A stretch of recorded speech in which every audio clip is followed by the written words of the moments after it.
Okay. Okay, so over to you, Mark. Yeah, thanks, Robert. Yeah, hi everyone. My name is Luque Ramirez, and as Robert was saying, I'm a PhD student at Harvard and Florian Englert's lab, and I'm also collaborating with Misha Aren's lab. And yeah, I'm really happy to be here talking about our paper that's in fish. So it's larval zebrafish, and it's about how ketamine induces plasticity in this norepinephrine-astroglia circuit to promote behavioral perseverance. And so I'm gonna give a little bit of introduction and background, mostly on the fish side of it. So I'm just gonna talk a little bit about the methods that we use and the assay that we use, and then I'll switch into the results and focus more on the ketamine focus part of it. Um, so yeah, so in our labs, we're interested in studying fish behavior. So that's the main topic of both our labs. And one of the behaviors that I was very interested in is this futility-induced passivity behavior. So this behavior, I would argue that it's present in a lot of different species. And I found this video that I think represents it very well in fish. So this is, I found this in some, news, I think it was like in Washington State. And so apparently there was this current, and the salmons were tricked into thinking that, in order to flow against the current and go up the river, they had to cross this road. And so you can see how some of the salmons actually successfully are able to make it to the next, to cross the road, but some of them, they just keep struggling and then eventually decide to become passive and give up. And so our labs were very interested in trying to study how do animals switch between these different states of struggling and giving up, and what are like the neural circuits and mechanisms that underlie this behavioral transition. But how do we study these in lab? Because we can't really have this setup for the salmons. So our labs work with larval zebrafish, and we work with larval zebrafish that are 7 days old, as you can see here in this video. And the setup that I'm mainly using is a setup, head embedded setup, where the fish is embedded in place with agros, but we leave the tail free. And so that allows us to record the tail in real time and then know whenever the fish is trying to make a movement. And so at the same time, we can present these stimuli from the bottom. You can see here in this image as this like stripe pattern. And so these can move either forward or backwards, and we can give the fish the feeling that it's actually being either dragged by the current or moving forward. And so by using this, quote unquote, virtual reality setup, we define two different states. So the first state that I'm going to be talking about a lot during the presentation is this closed loop state. So in this closed loop state, initially the lines are moving forward, so the fish thinks that it's getting dragged by a current.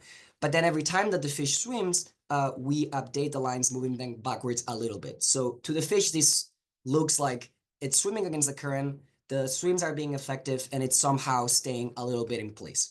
And so when we do that, you can see here in the swim traces, the fish swims more or less regularly at 1 hertz, and they are happy doing this indefinitely. But what we can do is we can remove the feedback. And so when we remove the feedback, we call this state open loop. And so in open loop, the fish swims are futile, and the fish is actually able to notice that.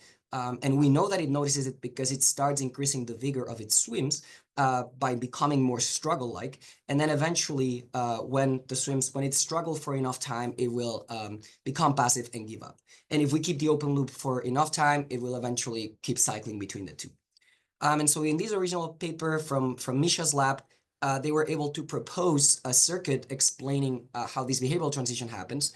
And so the idea is that there are 3 different populations that participate in this behavior. So the first one is this noradrenergic population in the hindbrain of the fish that we call NEMO. And so these noradrenergic neurons, they fire every time that there's a mismatch between the motor output and the expected visual feedback that the fish gets.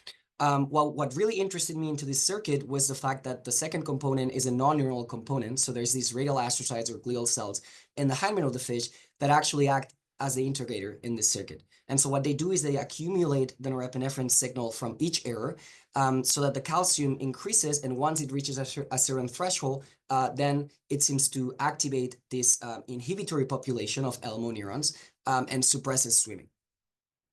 And so when I joined the lab, I was very excited because we had this framework where we have a circuit hypothesis for this behavioral transition. And at the same time, we have a tractable model, which is the larval zebrafish, where we can easily perform this behavioral tracking. But moreover, we can also look at the whole brain in real time, and we can look at the activity, but not only the activity, but also other neuronal signals in real time in the whole brain. So when I joined the lab, my idea was to use this system to ask the question of how do compounds that have long-term behavioral effects after a single dose, can modify these behavioral transitions. And specifically, we focus on ketamine because there were, because of the relevance of this giving up behavior and the similarities to some other assays that are used in other model organisms, as I'll talk about later. But yeah, we wanted, even though so the question was whether ketamine affects this futility-induced passivity behavior, and if glial calcium, which is a component of our circuit, mediates somehow part of this ketamine effect. And so this was a collaboration that I did with another grad student in the lab, Alex Chen. And what I was going to say is that there's a lot in the mechanism of action of ketamine, and I've cited here some papers. There's many more, but the idea was that even though there's all these other mechanisms that exist, we wanted to focus on this specific one that's kind of like a weird larval zebrafish specific mechanism to see how ketamine modifies it, and then try to see if that could give us any insight into aspects that haven't really been looked at in other models. So what we did was first establish the treatment regime for the fish. And so again, this is all in 7 days old fish, 7 DPF larval zebrafish.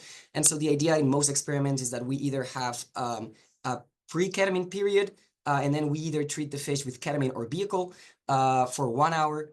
We just put the drug in the water, and then we wash it out for either 1 or 24 hours, and then we perform the behavior imaging that we label as post-ketamine.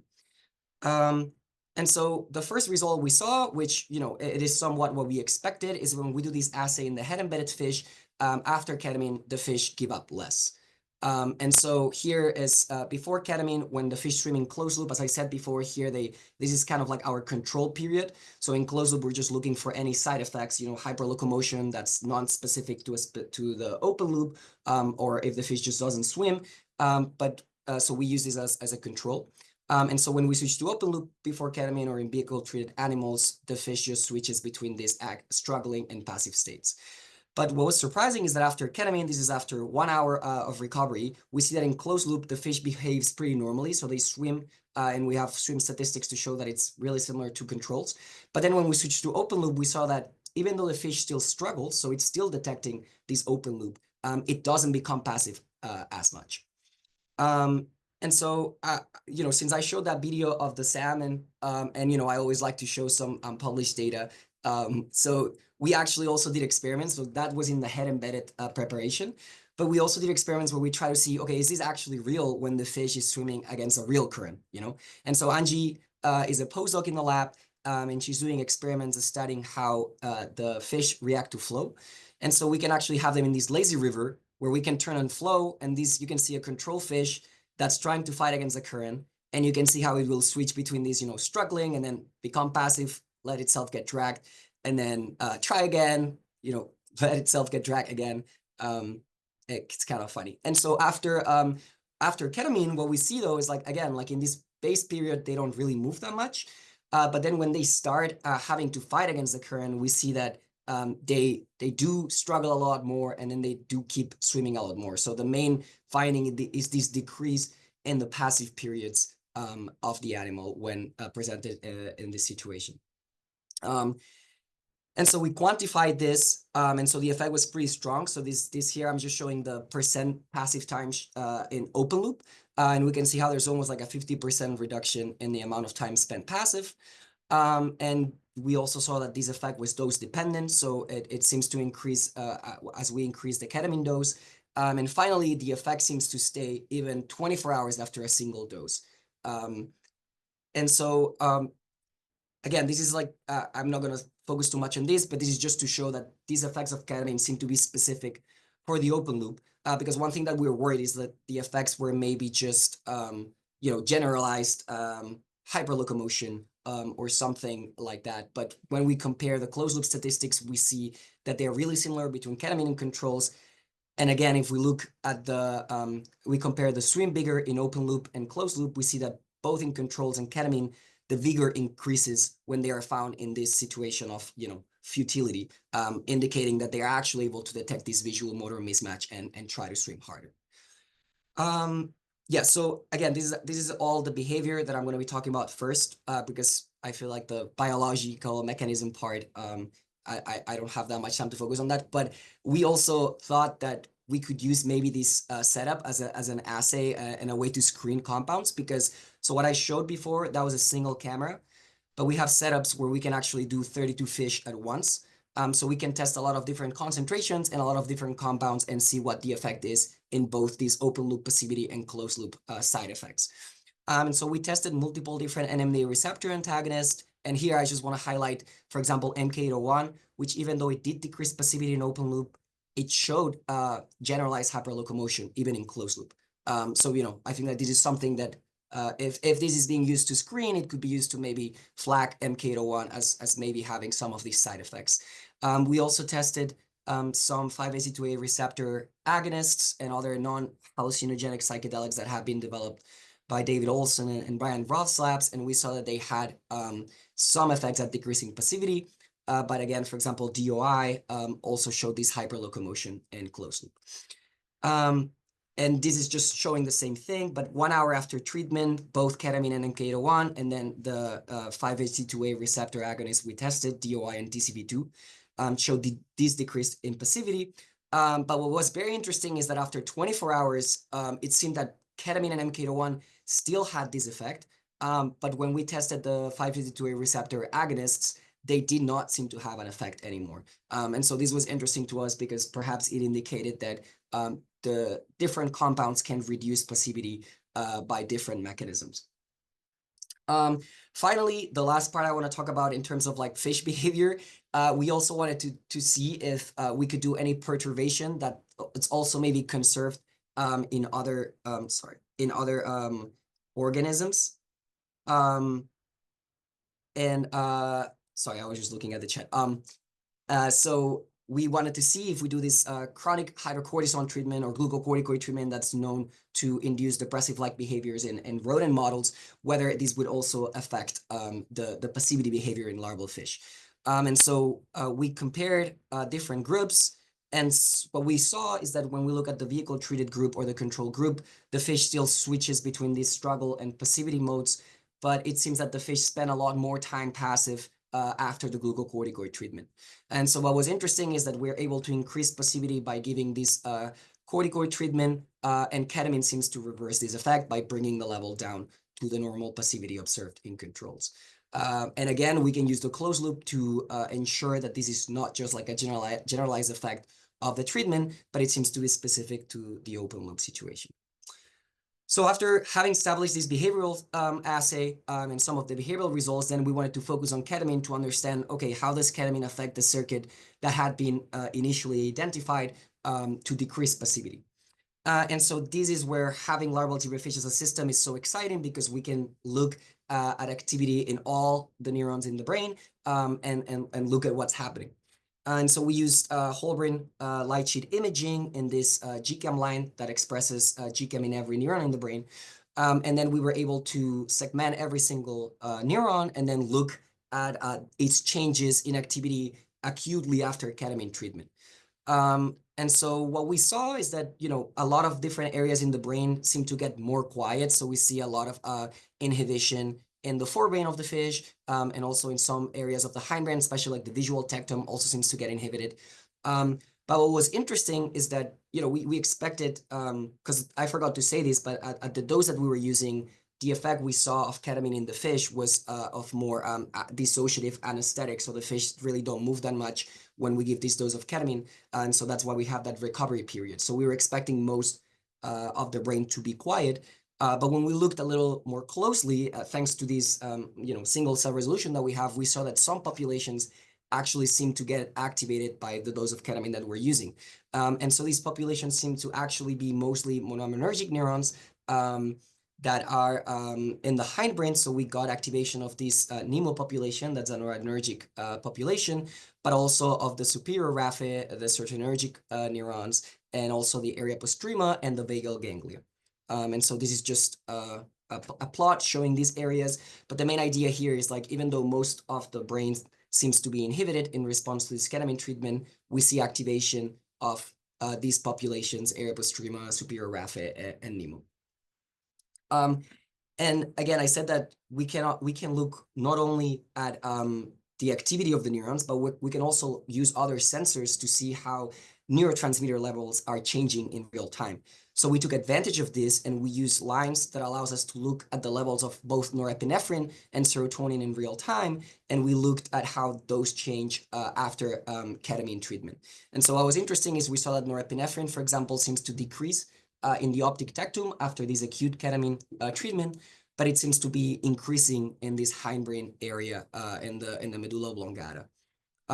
Similarly, we also looked at serotonin, and even though, I'm not really going to focus on serotonin moving forward, we just wanted to see what happens. And one result that we think it's interesting is that we saw this increase in serotonin in the havenula, which, this area is conserved in larval fish, but also in rodents.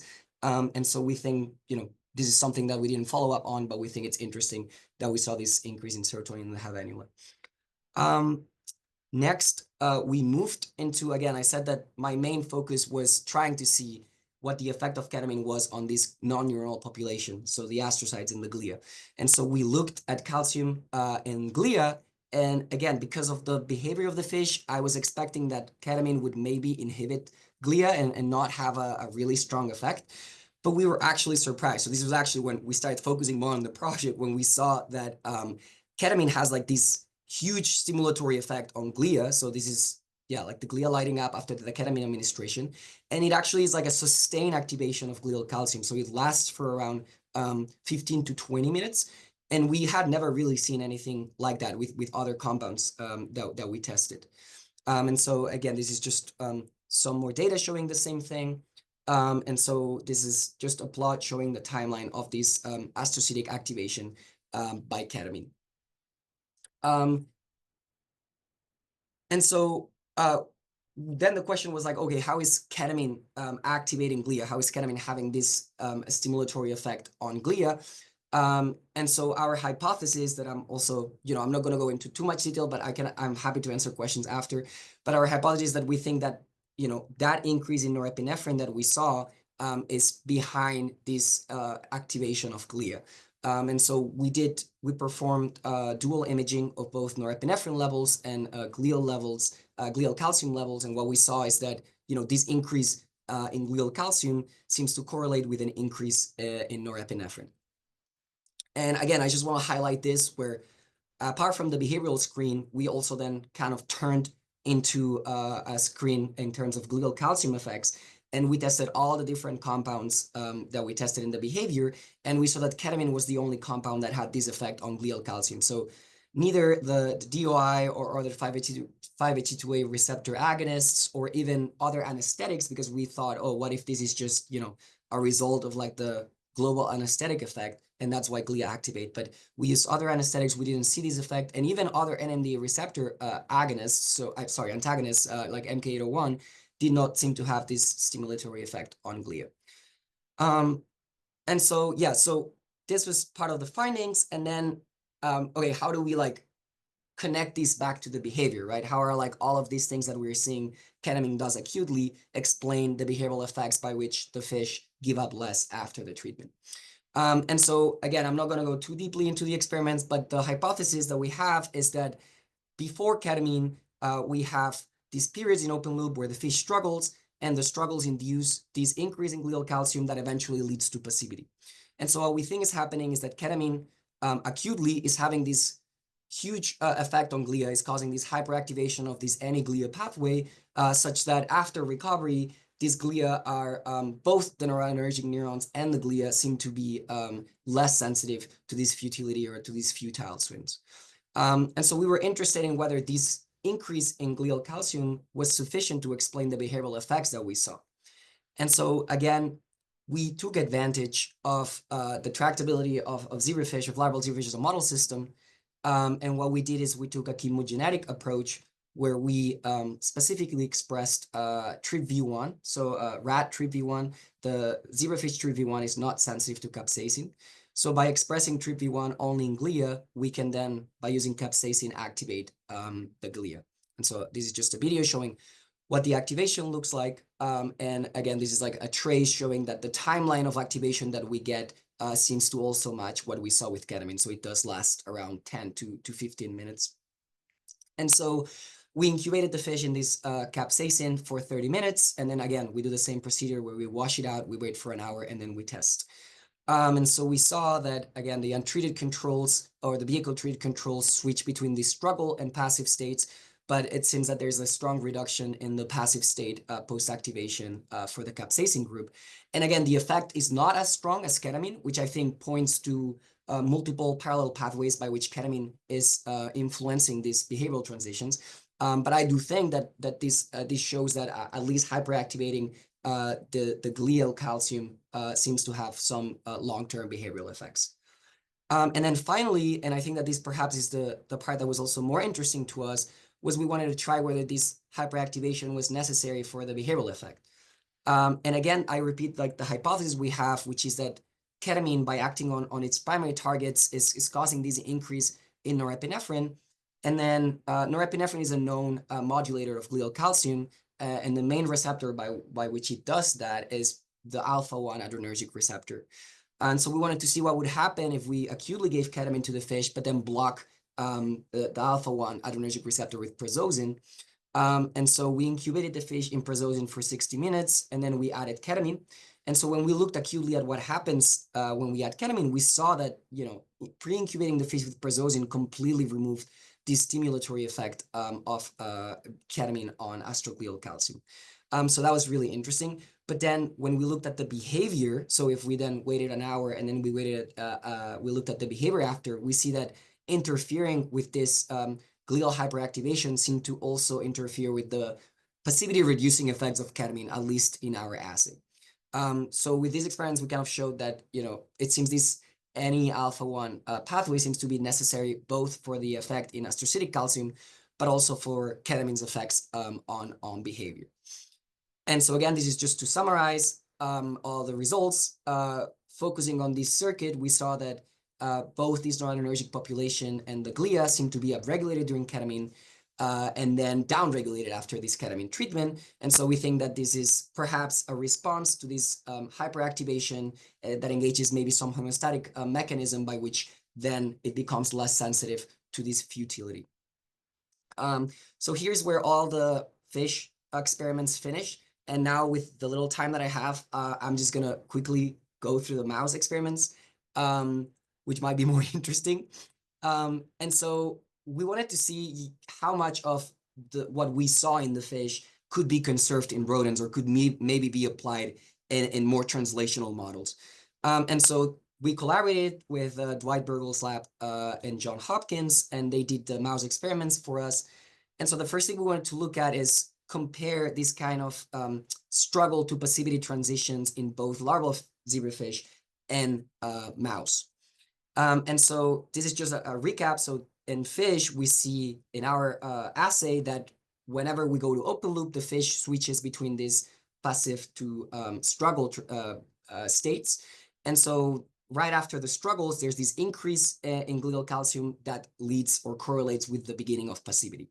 So in Dwight Burgle's lab, they were able to do experiments using the tail suspension test, where they performed 2-photon imaging of cortical astrocytes, astrocytes, their calcium. And they were able to see that there was also this pattern where following struggles in the tail suspension test, there would be an increase in glial calcium in the cortex, and that would be followed by the passivity. And so this is just a video showing some of the results that were done by Eric Su, who's like a PhD student in the Burgle's lab. But you can see how, I think like now the fish will become calm, and then after struggles, there's this increase in astrocytic calcium leading to passivity. And so obviously here we don't have the same results we had in fish, where we're able to show that the increase in astrocytic calcium actually can also lead to passivity. So this is all correlational, but at least it showed that the dynamics of astrocytes and behavior that's similar are similar. So that kind of made us pursue a little more this line of investigation in rodents. And so the final experiment they did is we wanted to see whether this effect by which ketamine increases glial calcium is also conserved in rodents. And so the idea would be to test whether there is a increase in astrocytic calcium that's dependent on norepinephrine and the alpha-1 receptor. And so Eric performed cortical recordings of astrocytic calcium after in awake mice after IP injection of ketamine, and we saw a similar effect where ketamine had this really strong activation of glial calcium that also lasted for several minutes. So yeah, so here's the plot, but we saw that around 5 minutes or even like pretty quickly after ketamine injection, we saw this increase in astrocytic calcium that lasted for around 10 to 15 minutes. And what was interesting is that this was also inhibited if we treated or pre-treated the mice with an alpha-2 NA receptor agonist, which would avoid or block norepinephrine release. So this kind of indicates that ketamine, even in rodents, at doses that have been used in the literature for part of to study its antidepressant effects, seems to have these stimulatory effects on glial calcium, and it's norepinephrine dependent. And so again, I want to be really cautious about it. This is just, again, correlational experiments. We don't really know whether this is important for the behavioral effects of ketamine in rodents, but I think that that's something that I'm excited to find out in the future with future experiments to see if this effect that ketamine has on glia matters for part of its behavioral effects. And so just to conclude, I just wanted to say that, thanks to this work, we identified these norepinephrine glia circuits as additional targets of ketamine's effects. And then I think that this platform that we have is an exciting platform to perhaps screen novel compounds and then look at part of like their whole brain effects, at least in a vertebrate, and then try to see later how many of those are conserved in other more translational models. And then I think that this also adds to the evidence suggesting that astrocytic calcium could be a good target or as a target for psychiatric disorders. And so this is where I go off my expertise just to like elaborate a little bit or, just say something with maybe more clinical implications. But there was recently a paper by Helen Hu's lab where they were looking at a similar circuit where LC noradrenergic neurons were activating these astrocytes in the habenula, and then this kind of engage habenular neurons in this cycle that would result in depressive-like behaviors in rodents. And so one could maybe now think about, so ketamine has classically been thought to act on these habenular neurons directly as an NMDA receptor antagonist. But since now we have this noradrenergic to glial pathway that seems to also be important in this circuit, one could start thinking about these effects of ketamine stimulating glia and norepinephrine, and whether these could perhaps underlie some of like the longer term effects that are not just like the direct inhibition of like habenular neurons. And finally, I also think that these made me think a little bit more about potential mechanisms explaining synergies between NMDA receptor antagonists and SNRIs, although the actual reason or like the current reason is due to the interaction in terms of metabolism. I think that it's also interesting to think about whether combining ketamine with SNRIs could perhaps potentiate these effects that we see in glial calcium. And finally, I also think that there's some similarities in tapping into this norepinephrine glia pathway with other treatments such as electroconvulsive therapy, which several publications have shown that it seems to also tap into this norepinephrine hyperactivation, kind of like as a point perturbation that has effects after the treatment. And finally, I think that it's also interesting, or that's something that I've discussed also with some clinicians about whether, from as we get more data from ketamine treatment, whether there are some interactions between alpha-1 adrenergic receptor antagonists like prazosin, so people who might be in like blood pressure medication, and then the success rate after ketamine treatment in treating some of the depressive symptoms. Yeah, and that's it. Yeah, I just want to thank all the lab and especially Alex and all the labs that we collaborated with. That's great. Thank you very much indeed.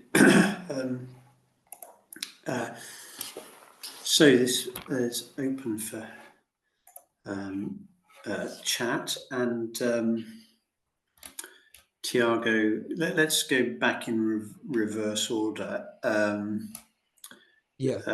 Tiago has made the point that I confess occurred to me as well, that thinking about what clonidine might do. So clonidine is used to potentially reduce the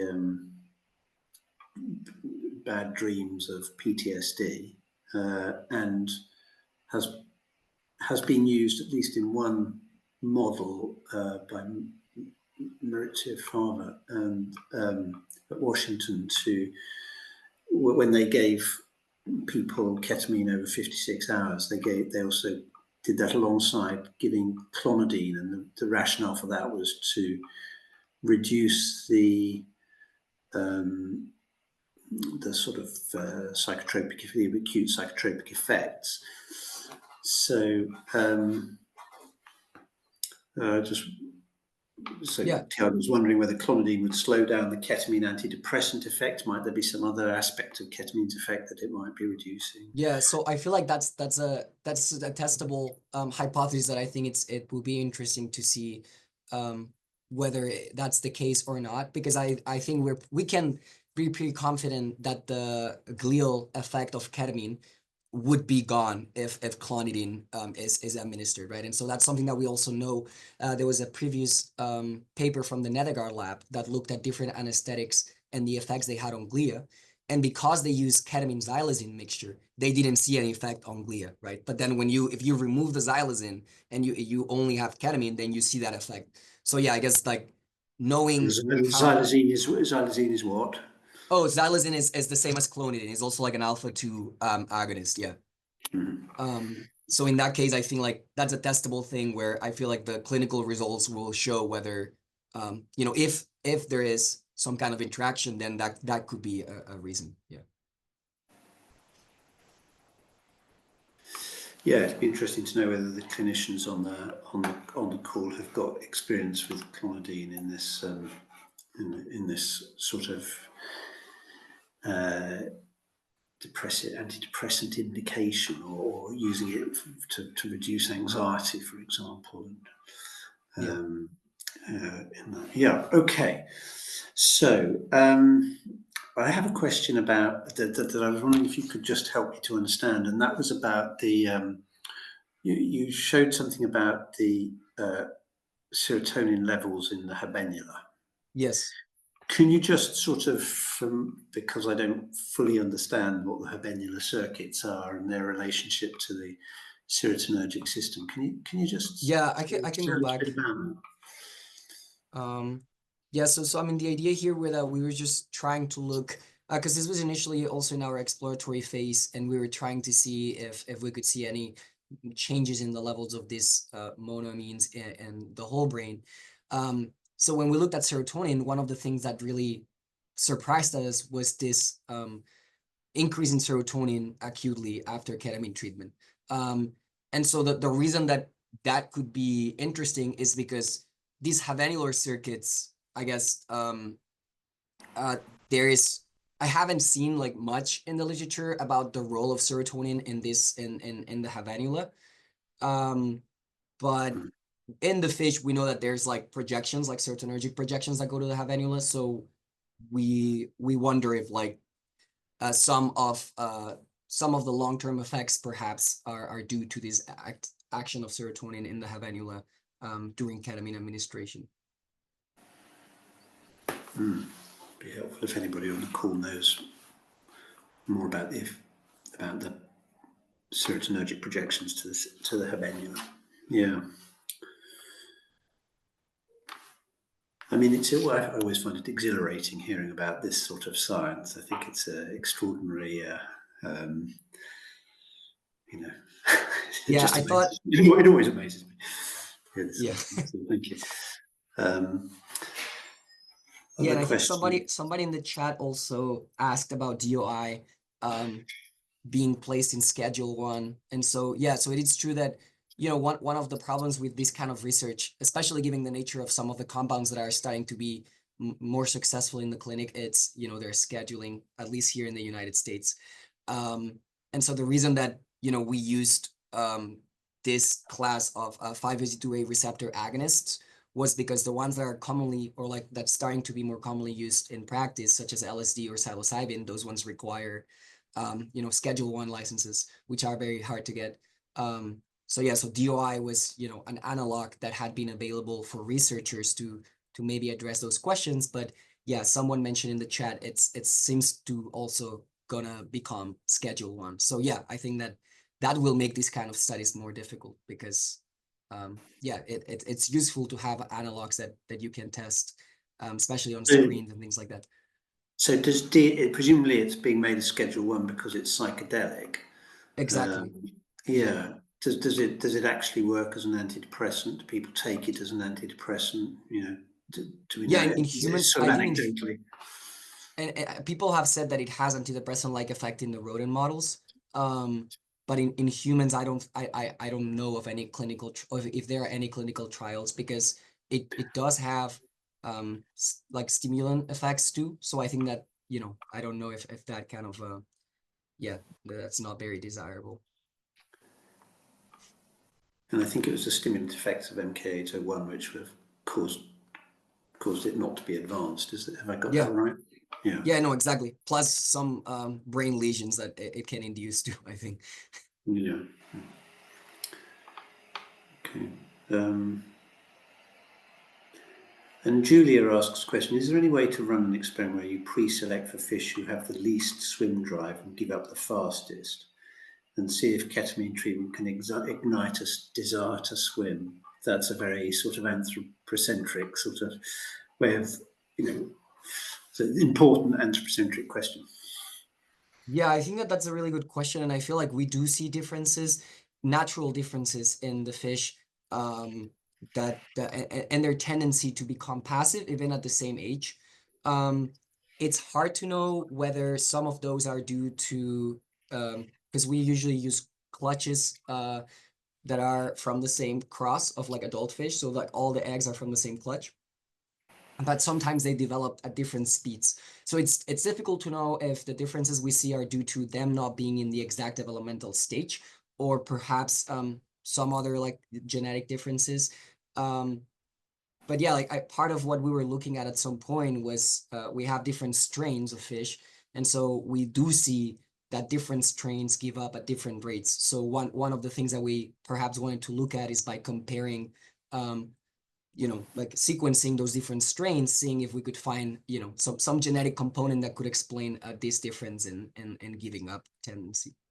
And the reason I ask that is because when we think about certain patient populations, especially when they're late teens, early 20s, they kind of have this learned helplessness. And Mhm. so there's a lot of question. It's like, could ketamine be helpful for these populations? And I'm not 100% sure like how we could apply that. But if there's a subset of these fish that are already not willing to do things, and maybe it was that the corticosteroids that you used, that kind of was Yeah. um, interesting for me as well in terms of this question. Yeah, no, exactly. I think that's a really good question, and that was our idea behind trying the glucocorticoid experiment, because we also wanted to see if we could induce that tendency. But I do think so I kind of like always run into the same thing when thinking about that, and it's the fact that we're using 7-day-old fish, right? So whenever trying to think about differences or like more natural differences, I was always worried that, it could just be like some developmental artifact or something like this, right? So I think that this is why part of what I'm excited of doing in the future is maybe moving into adult fish, in the sense that, there's some species that even when they're adults, they're still tractable, so they're transparent. And in that case, I feel like not only we could be more sure about like the actual state of the fish, but then we could even look at different behaviors. And as Rupert and I were discussing earlier, even like some different choices or more highly cognitive behaviors that we could even test. And one of those would be related to social behaviour. We were talking a bit about this just before we came on. So you referred to Highland Hughes' work. Do zebrafish show dominance hierarchies? Yeah, so that's what I was saying. So there's also work by Hitoshi Okamoto, who's at the Riken Institute in Japan, and so he's been doing a lot of work on social hierarchy in adult zebrafish. And so yeah, so male zebrafish will show this winning losing behavior, where if you put two males in a tank, the dominant male will win, and then the other will become passive and take this loser role. And he's done a lot of work showing, also involvement of the habenula in that case, which is really interesting. Let's say it again.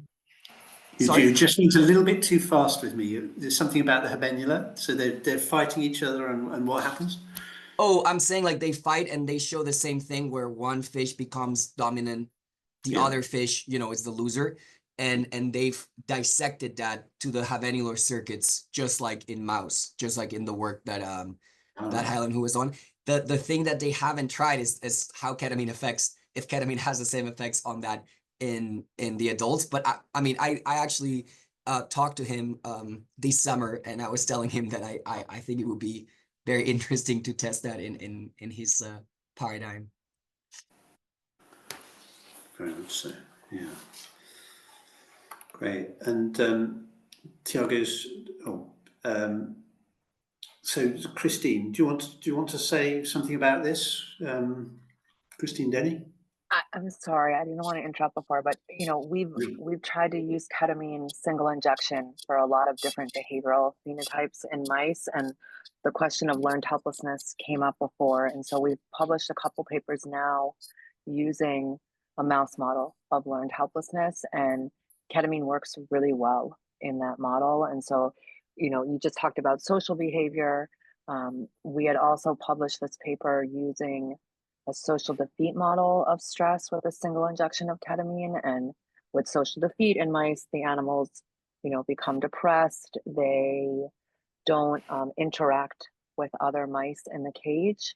And the socially defeated mice often hide behind an empty cup and don't go and look for the other mouse under the other cup. But if you give them ketamine, here we did as a prophylactic in a paper, they are, basically at the level of a control mouse in terms of social investigation. So it's not just affecting, in this case, learned helplessness behavior, but their social behavior kind of returns to what a normal mouse should be doing, of investigating other animals. So we see promising effects on both sides. If you see that in fish, that would be awesome as well too.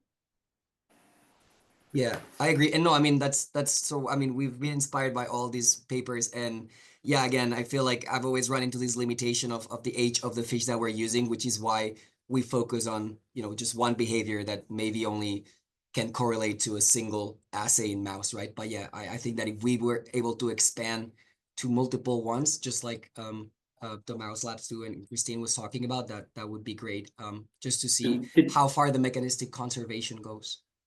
Did I understand you correctly to say that the reason you focus on the young fish is because they're translucent and so you can see what's going on? Oh, I see. So whereas with the adult fish, they're not. Yeah, so if you use adult zebrafish, it becomes almost like easier to use mouse because you still have to open a window in their skull, so it doesn't really make a lot of sense. No, okay. Is this a model? I mean, that from a clinician, sorry to be rather clinical about this, but from a clinician's perspective, there's lots of this stuff about dissecting the mechanisms, but really the clinical problem we've got and we want you guys to sort out is how can we prolong the benefit of the ketamine? And do you think that there's any interaction between the neurons in the habenula and the astrocytes that could be responsible for why that could be tweaked in this? I mean, I just wonder. I mean, that's what we're thinking about, and I think that right now, perhaps one explanation for the long-term but still limited effect is NMDA receptor trapping, right? As it was proposed recently. But to me, it is an attractive idea that perhaps a non-neuronal cell like astrocyte that maybe like they modulate the neural environment and they function at a different time scale. Like it is an attractive idea that changes in their expression pattern or the way that they interact with this havenular circuit, that could underlie some of the longer term effects. But yeah, again, I feel like in fish, it seems pretty clear that at this age, that's the case. That's part of what ketamine is doing. I feel that we don't have enough data to know if it's even the case in rodents, because that's another thing that I didn't mention, which is that ideally I would have really liked to look at astrocytes in the havenula, right, for our when we did the rodent experiments. But as I mentioned, those were cortical astrocytes, and the reason was because those ones were the most accessible ones. So if you want to look at havenula, the preparation is more difficult. So then there's the question of whether other regions of the brain will have that effect, or it's a cortical specific only, and what are the implications of that? So yeah.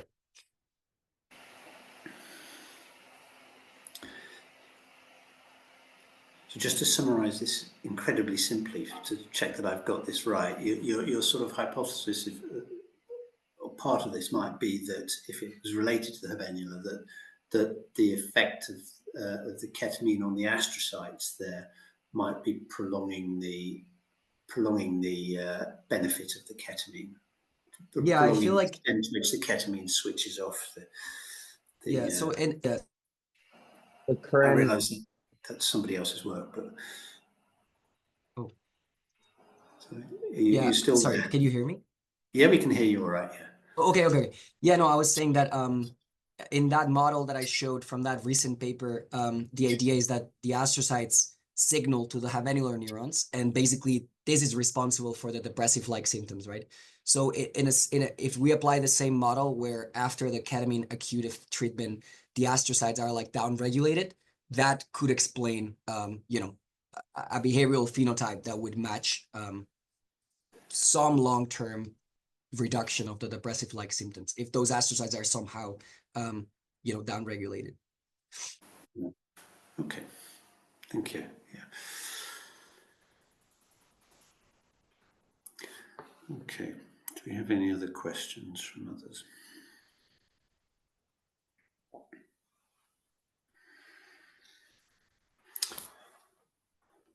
Okay, well,